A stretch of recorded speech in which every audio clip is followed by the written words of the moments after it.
Lingkup Malaysia di bawah Anwar Ibrahim ni. Pernah baca komen gitu?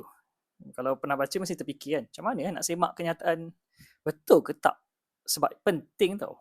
Kalau negara kita betul-betul tenat dari segi ekonomi, apa hujah pembuktian? Takkan setakat cakap kosong gitu je. Mana boleh. Kita bukan budak kecil. Semua dah tua bangka dah. Ada paling kurang SPM lah. Diploma, degree, master, PhD. Kita kan generasi yang dah ada pendidikan. Ni ada satu laporan ditulis oleh Senior ASEAN Economics HSBC. Diterbitkan oleh media global Nikkei. Bukan Serikat Keli, bukan Media, ni media rasmi global Nikkei. Tajuk dia letak Malaysia is Asia Quiet Overachiever. Apa maksud title tu? Malaysia sedang outperform secara senyap di rantau Asia. Artikel ni berhujah Malaysia sedang outperform secara senyap, quiet overachiever, berbanding jangkaan tanpa dapat banyak perhatian global seperti negara lain di Asia lah. Kenapa dia tulis macam tu? Sebab kita berjaya catat pertumbuhan ekonomi yang stabil dan konsisten walaupun berdepan ketidaktentuan global seperti tahun lepas. Ancaman perang tarif oleh US, oleh Donald Trump pada awal tahun 2025. Still, ekonomi negara berkembang dan kita boleh beat expectation. Pertumbuhan kita lebih baik daripada unjuran rasmi. Saya nak selit sikit. YB Rafizi Ramli pun tak yakin tau yang kita boleh beat angka unjuran tu. Tapi akhirnya kita beat angka pertumbuhan tu. Kan saya pernah podcast dengan YB Rafizi. Saya ingat lagi momen tu. Okay, laporan World Bank terkini. Saya petik kenyataan rasmi dilaporkan oleh Sinar Harian. Kumpulan Bank Dunia menaikkan unjuran pertumbuhan ekonomi Malaysia untuk 2026 kepada 4.4% daripada 4.1. Sebabkan oleh permintaan domestik yang berdaya tahan.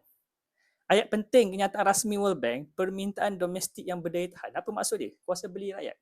Masih berdaya tahan. Kita semua lah. Okay, cuba perhatikan pergerakan rakyat Malaysia sekarang ni. Secara majoriti, secara kasar lah. Consumer. Jalan raya masih penuh. Pasar raya masih sesak. Online shopping masih lagi tinggi. Kenapa? Sebab majoriti pengguna masih dilindungi dari segi kos tenaga. Sebab 90% consumer Malaysia adalah pengguna kenderaan petrol. Yang mana harga petrol RON95 masih kekal sangat rendah, RM1.99 per liter. Disebabkan kita isi minyak. Saya baru isi semalam. Saya bagi duit dekat cashier RM50. Yang mana harga sebenar tanpa subsidi yang patut saya bayar adalah 107.29 sen. Saya jimat RM57.29. Banyak tu. RM57 jimat. Disebabkan saya jimat RM57, saya alihkan penjimatan tu dengan beli perkara lain lah. Contoh semalam saya beli 2 mainan untuk anak kecil saya, mesti DIY. Dan makan di Chicken Rice Shop sebelah DIY tu. 57.29 yang saya jimatkan tu digunakan untuk menyokong ekonomi lokal. Pekerja-pekerja di Mesti DIY dan Chicken Rice Shop masih boleh berniaga sebab saya boleh membeli, makan kat situ. Sebab saya masih ada kemampuan beli. Kenapa saya masih ada kemampuan beli? Sebab saya jimat RM57. Sebab saya beli harga petrol dengan sangat murah. Masih murah sekarang ni. Ada penjimatan di situ dan saya boleh berbelanja dalam ekonomi. Ini yang dikatakan sebagai permintaan domestik yang berdaya tahan. Laporan ekonomi oleh HSBC dan World Bank mengesahkan situasi ni. Akan ada yang komen punya, harga diesel masih mahal. Penat nak explain. Contoh kita ambil komen ni lah. Maaflah Abang Pai, kawal kapung je. Naik motor kap, ada bot ikan, minyak diesel boleh murah lagi tak? Tak payah gapo pun moyak. Aduh. Naik motor kap. Takkanlah habis isi motor kap dengan diesel kot. Kalau orang lain motor kap guna petrol. Petrol masih bersubsidi, murah pula tu. Di komen lagi, nak minyak diesel murah untuk bot ikan. Saya kesian dengan Menteri Kewangan 2 lah. Penat dia explain pasal minyak diesel untuk nelayan. Tengok ni. Golongan nelayan kekal menikmati diesel pada harga RM1.65 bagi kenderaan-kenderaan pengangkutan awam darat termasuk bas sekolah, bas ekspres, ambulans dan bomba pada harga RM1.88 seliter, kenderaan logistik berkelayakan dan pemuda Sabah Sarawak pada harga RM2.15. Please faham, kita dah beralih kepada subsidi bersasar daripada pukal, semua dapat, tak kira lah awak penyeluduk ke, awak penyangak ke, bukan rakyat Malaysia ke, dapat. Sekarang tak, bersasar rakyat Malaysia je. Dan segmen tertentu saja. Untuk petrol, semua yang ada IC layak dapat subsidi. Sebab data terkini, 90% pengguna Malaysia guna kereta petrol. Kerajaan mesti protect pengguna 90% ni. 90% ni. Dan RON95 kita sangat murah. 2 kali ganda lebih murah dari Thailand. Tapi bila tahu benda ni, janganlah pergi seruduk ke Thailand pula. KDN kau pantau dia tak nak ada kebocoran pun. Untuk diesel pula, kita masih bagi subsidi. Cuma kepada kumpulan sasar. Jangan buat-buat pekak. Ada subsidi, tapi disasarkan. Sebab diesel adalah enjin industri, petrol enjin rakyat. Kenapa kerajaan tak subsidikan je dua-dua, industri dan rakyat. Satu, itu bukan kebijakan. Kalau subsidikan semua, fiskal kita akan teruk.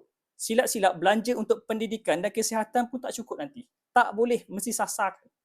Protect the majority pengguna, consumer, pembeli, rakyat yang pakai petrol. Protect yang tu dulu. Untuk business, industri, biarkan mereka bersaing.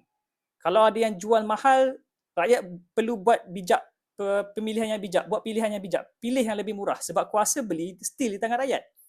Akhirnya, bisnes dia akan bersaing sesama sendiri, offer the best price. Secara natural, harga akan lebih stabil. Berbanding awak bagi juga subsidi kepada industri, harga minyak naik, dia orang tetap akan naik harga juga. Harga minyak turun pun kadang-kadang dia orang naik harga juga. Betul tak? Sebab bila dah naik, harga tu akan kekal melekat. Tak turun dah. Dah bertahun situasi macam ni berlaku. Ingat tak sebelum ni kan? Ayam dia beri subsidi. Tapi menjelang nak raya, ayam hilang, harga naik melambung. Orang tengah kaya, duit rakyat dibazirkan. Kerajaan yang faham pasaran, yang faham ekonomi, first control consumer. Biarkan consumer yang ada poket lebih. Pastikan consumer yang ada poket lebih sebab consumer yang akan membeli. Sebab dah jimat duit daripada spending minyak petrol kereta sebab ada subsidi. Lebihan duit tu mereka boleh pilih untuk beli dengan mana-mana penjual yang tawarkan harga yang berpatutan. Ini natural ekonomi. Harga bergerak kerana supply demand. Banyak lagi angle yang boleh saya explain daripada dua laporan rasmi HSBC dan juga Nikkei ni yang memuji performance ekonomi negara kita. Plus laporan World Bank ada menyebut confident menaikkan unjuran pertumbuhan ekonomi Malaysia dan yakin dengan permintaan domestik yang berdaya tahan. Ingatlah, permintaan domestik yang berdaya tahan itu keyword dia. Walau bagaimanapun, cabaran masih wujud. Kita ada masalah brain drain, keluarnya tenaga mahir keluar. So, kita kena tackle juga isu tu. Ini isu yang di-raise oleh Nikkei tu lah.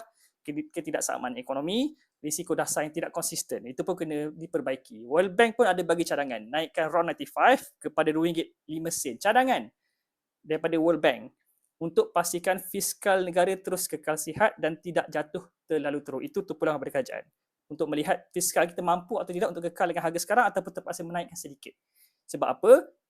Ini isu global. Kesimpulan, happy. Happy tak dengan report macam ni? Saya rasa lebih lega je lah. Itu sajalah. Sebab disiplin pengurusan ekonomi yang baik. Nak kata selesa, tidak. Jangan selesa. Sebab krisis Iran, US belum tamat dan nampak gaya macam susah nak tamat. Setakat hari inilah, risk tetap ada dan nampak semakin besar risk tersebutlah. So, stop kejap politik sampah ni. Kita fokus politik untuk keselamatan negara yang mana ianya keselamatan kita semua.